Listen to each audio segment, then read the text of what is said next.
감사드리며 예수님의 이름으로 기도합니다. 아멘. 성도로 살아간다라고 하는 것이 어떤 걸까요? 예수 믿는 자로 사는 것. 우리가 이 세상에서 뭔가를 얻고 싶은데 예수를 의지해서 예수께 기도함으로 내가 원하는 것 얻고 사는 것은 기본적으로 아닌 것 같습니다. 그럼 무엇이 성도의 삶일까요? 오늘 우리가 읽었던 본문에서 아주 분명한 한 예를 발견하게 되죠. 한 사람의 죽음의 그 장면을 우리가 살펴보았습니다.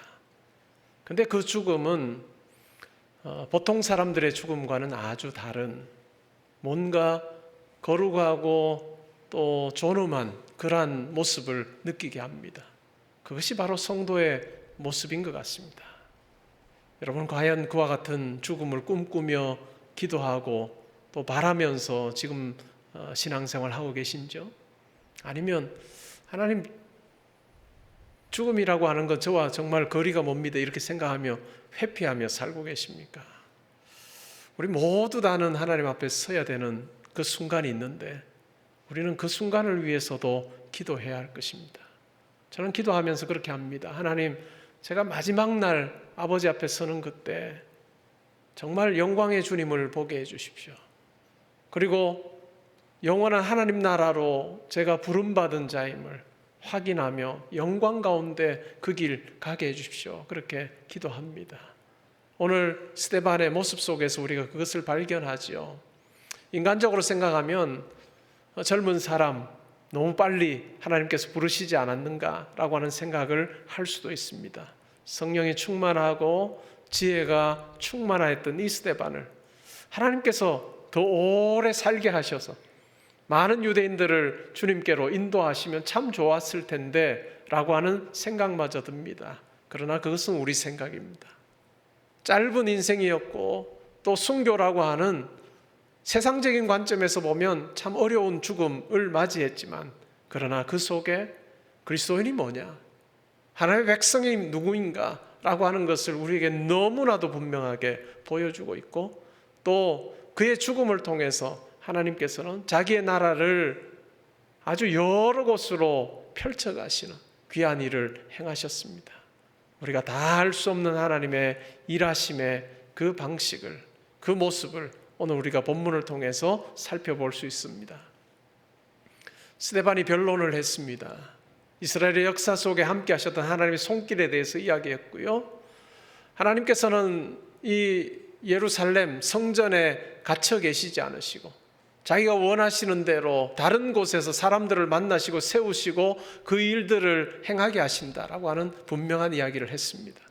그리고 마침내는 우리가 지난주에 살펴본 것처럼 하나님께서는 성전보다 더 크셔서 사람의 손으로 지은 성전에 거하실 수 없다라고 그렇게 분명하게 이야기합니다. 그리고 성전보다 더 크신 예수 그리스도께서 이 땅에 오셨지만, 그러나 유대인들은 그것을 알지 못하여서 이 의인이신 예수 그리스도를 잡아 죽이는 그와 같은 끔찍한 일을 저질렀음에 대해서 아주 분명하게 이야기했습니다. 그 이야기를 들었던 유대인들이 마음의 찔림을 가지면서도 이를 갑니다. 그리고 큰 소리를 지르면서 귀를 막고 스데반을 잡아다가 높은 곳에서 스데반을 떨어뜨립니다. 그리고 죽지 않자 계속해서 돌로 치는 그 같은 것을 통해서 스데반을 죽여버립니다. 사내들인 공회에는 그 당시에 재판을 통해서 죽일 수 있는 권한이 없었습니다. 사형권이 없었습니다. 근데 사람을 죽일 수 있는 경우가 있었는데, 그것은 바로 신성모독에 해당하거나 우상숭배를 하는 경우에는 죽일 수 있었습니다. 돌로 치는 것을 통해서 죽일 수 있었죠. 이 스데반의 죽음이 바로 그와 같은 죽음입니다. 인간적으로 보면 참 끔찍한 죽음이죠. 근데 이 죽음의 장면 속에서 성도가 이런 거구나, 우리도 이렇게 살아야 되겠구나 라고 하는 것을 우리로 하여금 깨닫게 합니다. 뭘까요? 그렇게 돌에 맞아 죽는 그 과정 속에서 스데반의 얼굴이 참 환하게 천사의 얼굴처럼 바뀝니다. 여러분 한번 상상해 보세요. 높은 곳에서 떨어졌어요. 죽지 않은 것을 보고 수많은 유대인들이 돌을 잡아 쥐고 스데반을 향해서 돌을 던져서 그 돌에 맞아 죽어가는 그 과정 얼마나 비참하겠어요. 얼마나 힘들겠어요. 얼마나 아팠겠습니까? 그런데도 스데반의 얼굴이 천사의 얼굴처럼 그렇게 변했습니다. 그리고 하늘을 우러러 보는데 그 스데반의 눈에 들어온 그 모습이 장면이 어떤 건가요? 영광의 하나님을 봅니다. 그리고 하나님 우편에 서 계시는 예수 그리스도를 보게 되는 것이죠. 이 죽음의 자리였지만 하나님의 영광을 보았다라고 하는 것, 그것은 얼마나 놀라운 일인지요.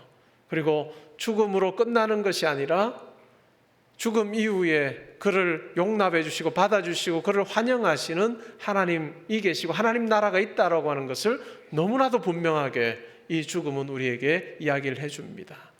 로마서 8장에서 사도 바울이 뭐라고 고백합니까?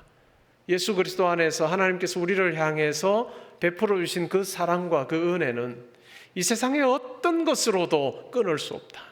우리가 그 사랑 갖고 누리면서 살고 있다 이렇게 이야기하잖아요.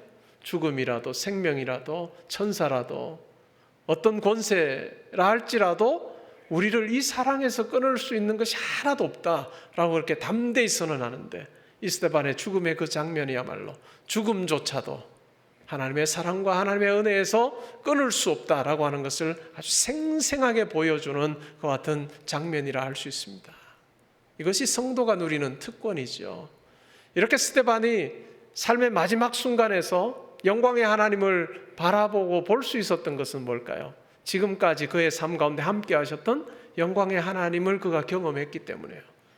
지금까지의 삶을 돌봐주신 그 하나님을 그가 경험했기 때문에 이 세상의 마지막 그 자리에서도 영광의 하나님을 소망하면서 그분의 따뜻한 손길을 느끼면서 지낼 수 있었다라고 하는 것입니다. 이것이 성도에게 주신 하나님의 특권입니다. 저와 여러분의 삶을 우리가 예수를 그리스도로 고백하며 성령과 함께 걸어갈 때요, 저와 여러분의 삶을 하나님께서 붙들고 계신다라고 하는 것을 확신하며 달려가실 수 있기를 바랍니다. 그리고 마지막 우리 인생의 마지막 호흡하는 그 자리에서도 하나님께서 우리를 반갑게 맞아주실 것을 우리가 기대하면서 그렇게 믿음 가운데 달려가면 좋겠습니다. 그리고 우리 모든 성도님들의 기도 가운데 이 좋은 죽음, 이 거룩한 죽음, 이 존엄한 죽음을 위해서 우리가 기도하면 좋을 것 같습니다. 하나님, 제가 이 세상 떠날 때 정말 제가 사모하는 하나님을 보면서 제가 떠날 수 있기를 바랍니다. 저의 그 모습이 우리 아들, 딸들에게, 우리 후손들에게 정말 생생하게 기억되게 해주셔서 그들도 영광의 그 나라 바라보면서 걷게 해주십시오. 성도에게 이와 같은 죽음은 선물입니다. 이 세상 어떤 것도 줄 수 없는 선물이죠. 그래서 우리 모두 다가 그 존엄한 죽음을 위해서 하나님 앞에 기도하면 좋겠습니다. 저의 생의 마지막 순간에도 외롭고 힘들고 안타깝고 이 세상에 조금 더 살지 못해가지고 힘들게 고통하는 그런 어떤 모습으로 제가 떠나지 않고 정말 영광의 그 나라 사모하는 마음으로 정말로 소망 가지고 떠나는 모습 제가 경험하게 하시고 우리 모든 사람들에게도 보여주는 은혜 허락하여 주옵소서. 우리 그렇게 기도하시겠습니까? 하시죠. 그렇게 해서 이 스데반의 죽음을 통해서 야, 성도가 이런 거구나. 이 세상에 뭐로도 이렇게 채울 수 없는, 보여줄 수 없는 이러한 것이 우리에게 주어져 있고 이것이 특권이죠. 우리가 생각을 해보면 이 죽음 안에서 또 다른 한 특이한 모습을 발견할 수 있습니다. 그게 뭘까요? 자기가 돌에 맞아 죽어가요. 얼마나 고통스러웠겠어요. 근데 그때 하나님을 향해서 이 스데반이 어떤 간구를 합니까? 내 영혼을 받아주십시오 라고 하는 것으로 끝내지 않고 어떻게 해요? 나를 이렇게 돌로 치는 자들을 하나님 용서해 주십시오. 하나님 용서해 주십시오. 그런 기도를 하잖아요. 이건 얼마나 멋진 기도인가요? 예수님께서 십자가에 달리실 때도 그 기도 하셨잖아요. 그죠? 저들의 죄를 사하여 주십시오. 저들이 하는 일을 저들이 모릅니다. 그렇게 자기를 박해하는 자들을 용서해 주시기를 구했던 그러한 그 기도, 우리의 삶의 자리에서도 우리가 실천하며 살아야 될 부분 같아요. 우리가 용서할 수 있는 기회가 주어졌을 때 용서할 자들을 용서하고 품어주고 그들을 위해서 기도하고 하는 그 삶, 그것이 참 중요한 것 같아요. 그리고 이 세상을 떠날 때도 때로는 한 평생을 살면서 힘들게 했던 사람이 있을 수 있습니다. 그리고 그로 인해서 정말 눈물로 지새우고 힘들었던 많은 날들이 있을 수 있습니다. 그러나 그럼에도 불구하고 하나님께서 용서해 주실 것을 구하고 축복하면서 떠날 수 있다면 그것은 이 세상에 속한 사람이 아님을 보여주는 성도임을, 하늘에 속한 자임을 보여줄 수 있는 그와 같은 좋은 모습이라고 생각합니다. 예수님이 오시기 전에 한 200년 전쯤에요, 유대인들이 많은 박해를 당한 적이 있었습니다. 시리아의 왕이었던 안티오쿠스 4세 에피파네스라고 불리는 그 왕이 헬라화 정책을 폈습니다. 헬라화 정책이라고 하는 헬라 정신으로 여러 지역을 그냥 다 통일하고자 하는 그런 어떤 정책이죠. 근데 이 헬라화 정책에 걸림돌이 되는 사람들이 바로 유대인이었죠. 유대인들은 정체성이 너무 강해요. 여호와 하나님, 야훼 하나님 유일신 사상을 가지고 있죠. 그들이 가지고 있는 율법이라고 하는 것이 너무너무 달라요. 그래서 헬라화 정책하고 잘 어울리지 않습니다. 그래서 왕이 자기의 힘을 가지고 이 유대인들을 박해합니다. 유대인들의 성전에 이방 신을 위한 제단을 쌓고 거기에 돼지고기를 올려서 유대인들이 가장 싫어하는 돼지고기를 올려놓기도 하고요, 제사를 막 드립니다. 그리고 율법을 지키는 자들을 굉장히 핍박을 했습니다. 할례를 행하지 못하게 하고 구율법을 지키면 엄청난 박해를 당하게 했습니다. 그래서 그 박해로 인해서 많은 유대인들이 죽어갑니다. 그 내용을 구약 성경에는 들어오지 않았지만 구약의 외경 중에 마카비 하서라고 하는 책이 있어요. 이 마카비 하서는 우리 개신교 성경에는 없는데 가톨릭 성경에는 있습니다. 그래서 한번 읽어보십시오. 우리보다 한 7권이 더 많아요. 가톨릭 성경이요. 그 외경, 구약 성경이 기록되고 신약 성경이 기록되기 전까지의 역사나 이런 부분에 관한 그 내용들을 담고 있는 한 7권의 책이 더 있거든요. 이 마카비 하서 7장에 보면 죽어가면서 이런 이야기를 해요. 우리 민족이 하나님의 저주를 받았다고 생각하지 말라. 고문을 하는 사람들이에요. 유대인들이요. 전능하신 하나님께서 너와 너의 후손들에게 아주 잔혹한 고문을 하실 것이다. 이렇게 하면서 죽어요. 그게 우리 본성이에요. 그죠? 근데 이 스데반의 모습은 뭐예요? 예수 그리스도의 부활을 경험하고 고백하면서 이 땅에서의 삶이 끝이 아니라고 생각하기 때문에 완전히 다른 삶을 살고 있습니다. 그들의 죄를 하나님 사해 주십시오, 용서해 주십시오 라고 그렇게 담대하게 그렇게 선포하고 있죠. 이것이 우리 성도의 삶에서 보여줘야 되는 자세이기도 하고 또 우리의 죽음의 자리에서도 여전히 그렇게 보여줘야 되는 굉장히 역설적인 모습이고 진리인 것 같습니다.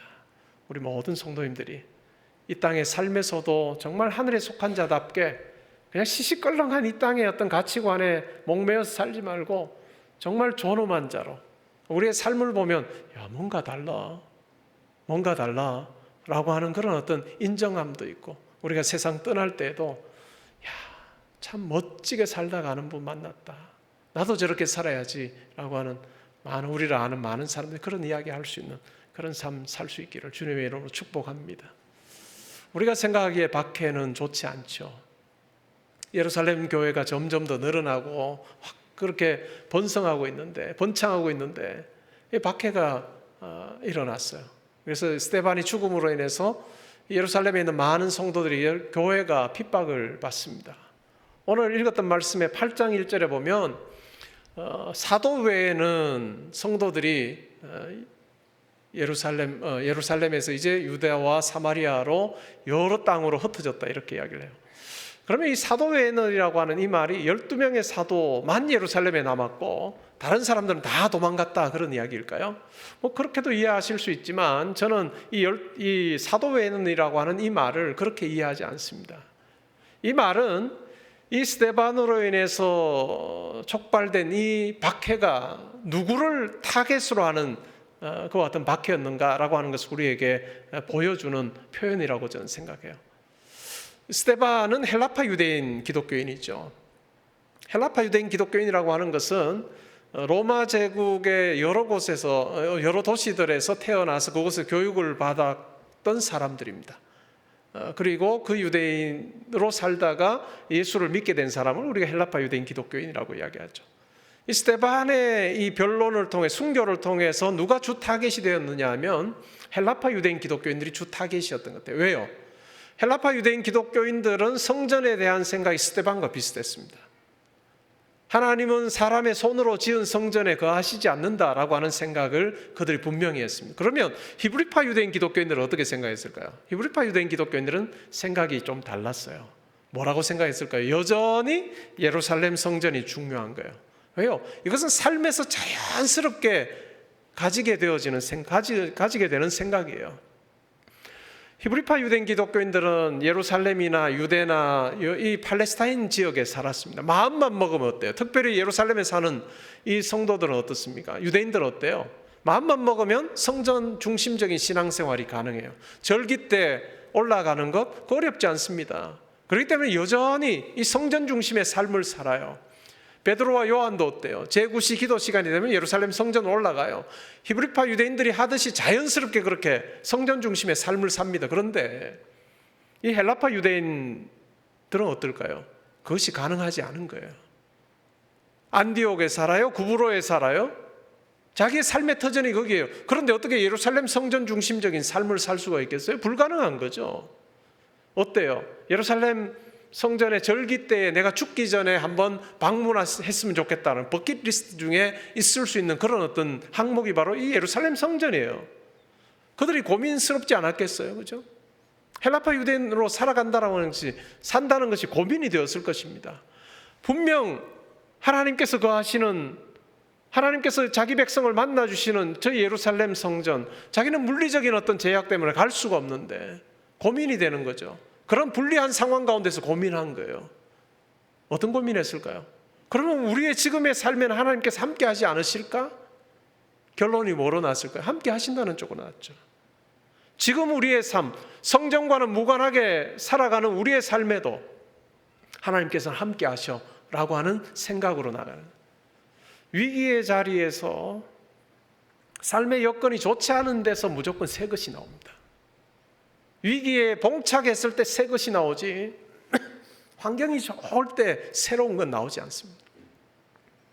이 헬라파 유대인들에게 성전을 멀리 떠나 산다는 것은 어떤 면에 불리한 일이지만, 그러나 그들의 생각 주머니가 커지고 사람의 손으로 지은 성전에 거하시지 않는 하나님, 온 땅에 편만하게 거하시는 하나님에 대한 고백으로 그들이 나아갈 수 있었습니다.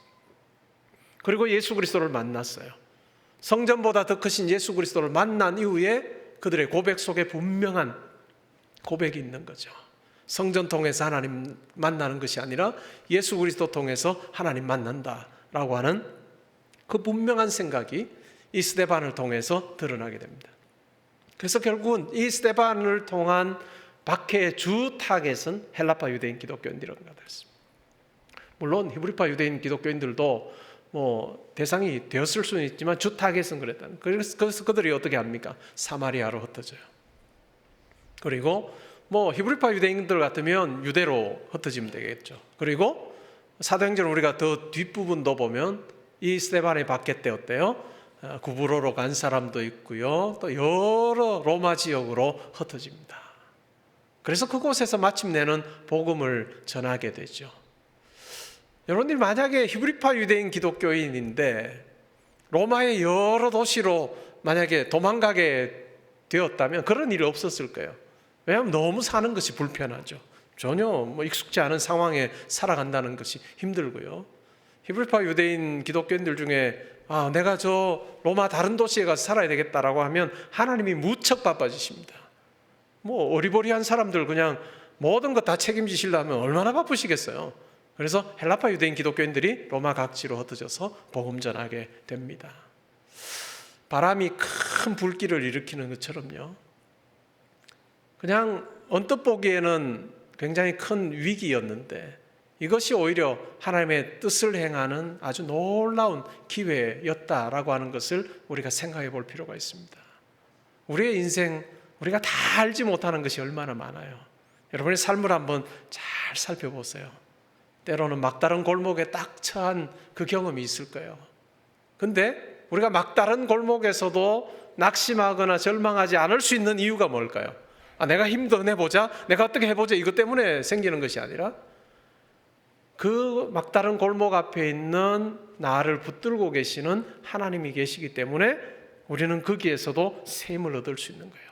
새롭게 하나님 앞에서 믿음 생활 또 새롭게 하면서 내가 이제까지 해왔던 방식이 아닌 다른 방식으로 하나님을 섬길 수 있는 게 없을까라고 하는 기대를 가져보는 것이죠. 막다른 골목 앞에서 하나님의 방법을 경험한 성도는요, 막다른 골목에 또다시 처해지면 어떨까요? 그 다음에 설레는 거예요. 야, 하나님께서 이번에는 어떻게 행하실까? 이번에 한번 보자. 나도 하나님께서 어떻게 행하실지 참 궁금한데 나도 한번 기대하면서 바라봐야지 라고 하는 설렘이 있는 거예요. 우리 성도님들 중에도 때로는 어떤 어려움이 있을 수 있어요. 자기가 예기치 않은 삶이 자기에게 주어질 수 있어요. 그때 우리가 절망하고 낙심할 것이 아니라 그 속에서 하나님의 뜻을 내가 어떻게 찾아갈 것인가, 하나님께서 나에게 어떤 메시지를 지금 주고 계신지를 우리는 잘 살펴볼 필요가 있습니다. 왜냐하면요, 우리가 다 알지 못하는데 하나님께서는 우리의 위기처럼 보이는 그 일을 통해서, 그 사건을 통해, 일을 통해서요, 오히려 놀랍게 자기를 드러내시는 경우들이 많습니다. 제가 영국에 있을 때 박사과정 할 때 이야기를 하나 나누면 좋겠는데요, 옥스퍼드의 경우에는 박사과정에 들어가면 3번의 구두 시험을 칩니다. 1학년 이제 1년차 마치고 2년차 올라갈 때 트랜스퍼 바이바라고 해서 그때 구두 시험을 쳐요. 거기에서 한 30%가 떨어집니다. 그 다음에 어느 정도 논문이 이제 마무리되고 나서 뭐 잘 많이 쓰고 나서, 논문을 쓰고 나서 컨퍼메이션 바이바라고 해서 또 구두 시험을 칩니다. 그리고 논문을 다 쓰고 그 다음에 파이널 바이바를 합니다. 제 경우에 1년차 이제 끝나고 논문 일부를 제출을 했어요. 대학 안에 있는 교수님 한 분과 대학 밖에 있는 다른 대학의 교수님, 이제 익스터널 이그제미너라고 부르는데 그분이 두 분이 이제 배정이 되어서 제 논문을 쭉 읽었습니다. 그리고 구두 시험을 했습니다.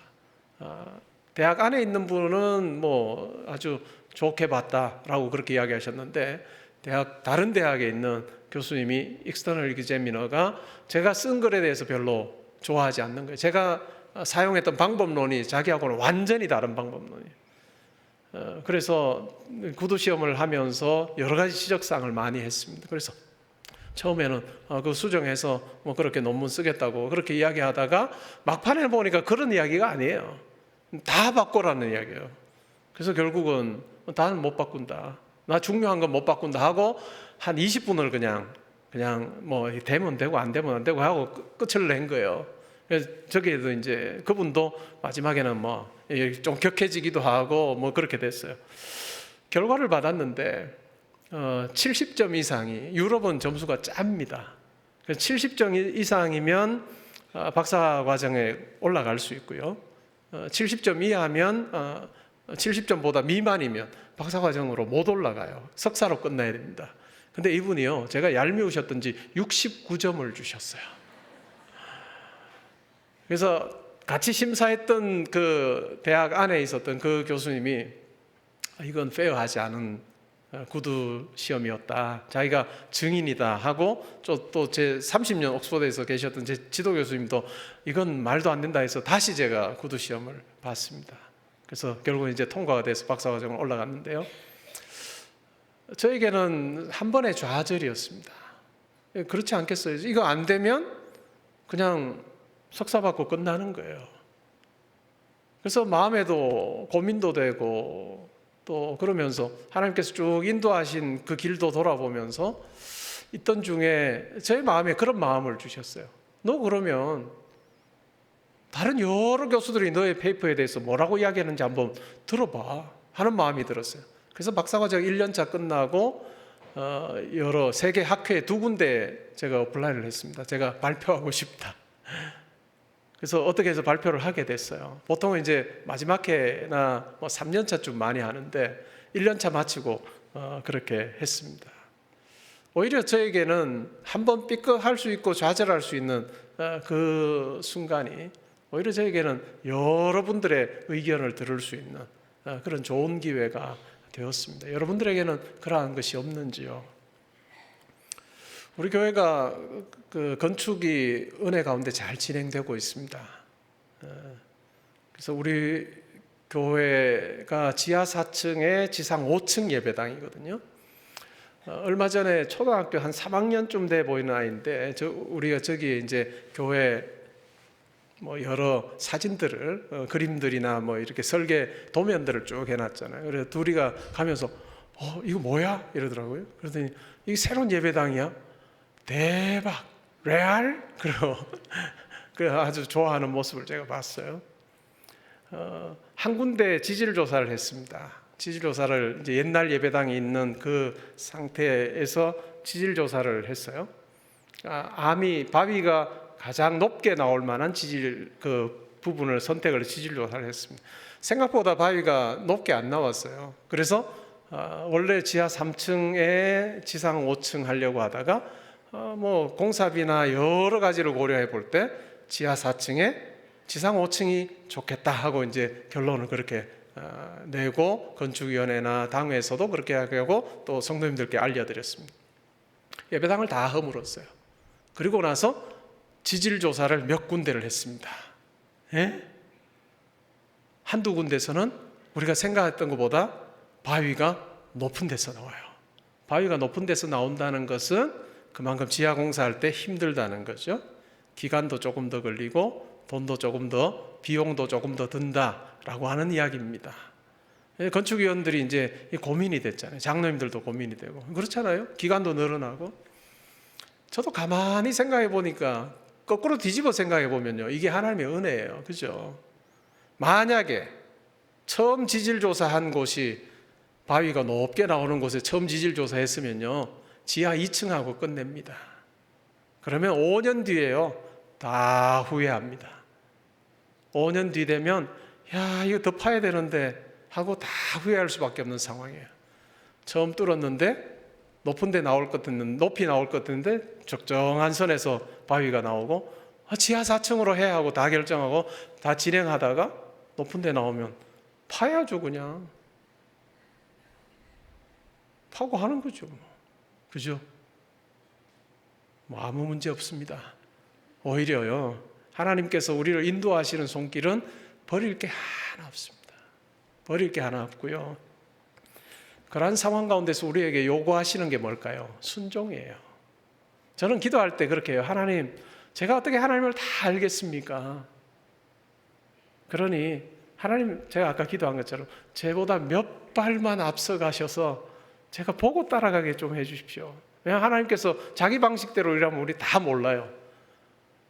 정말 좋은 일이다 생각했는데 그게 좋지 않을 수도 있고요, 정말 안 좋은 일이라 생각했는데 좋을 수도 있고요. 이건 하나님의 손에 어떻게 사용될지 우리는 다 모르는 거예요. 그래서 우리에게 필요한 것이 있다면요, 일이 잘 될 때도 겸손해야 되고요, 일이 잘 될 때도 내가 정말 하나님의 영광 위해서 내가 살고 있는가라고 하는 것 점검하는 것이 중요하고, 또 일이 안 돼요, 꼬여요, 정말 힘들어요, 그때도 낙심하고 절망할 거 없어요.